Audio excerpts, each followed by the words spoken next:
Students walking out from schools in Florida, Maryland, and Arizona today in solidarity with the survivors of the deadly shooting at Marjory Stoneman Douglas High School, who are taking their calls for gun reform to lawmakers at the state level and all the way to the White House.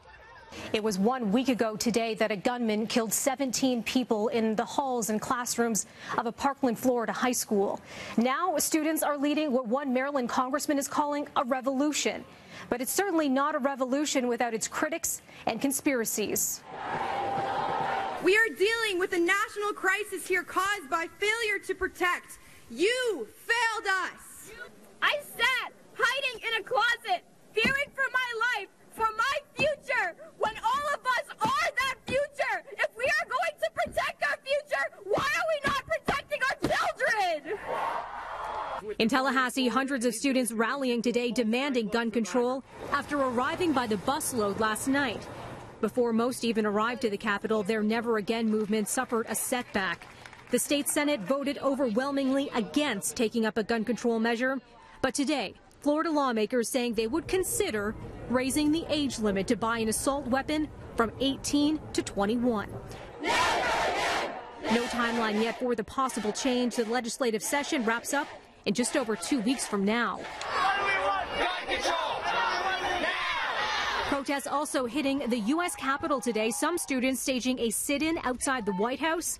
And I want you to know that America's high school students are leading a revolution against political complacency and collusion with the NRA.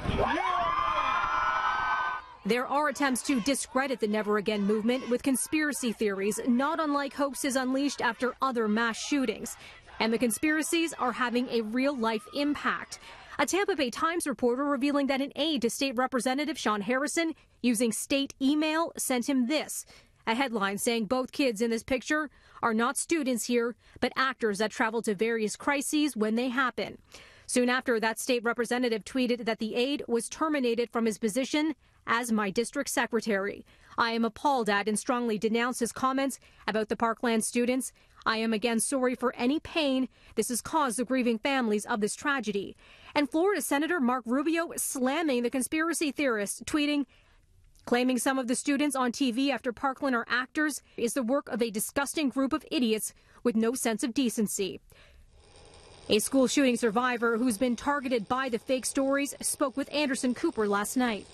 These people saying this is absolutely disturbing, and I'm not an actor in any sense, way, shape, or form.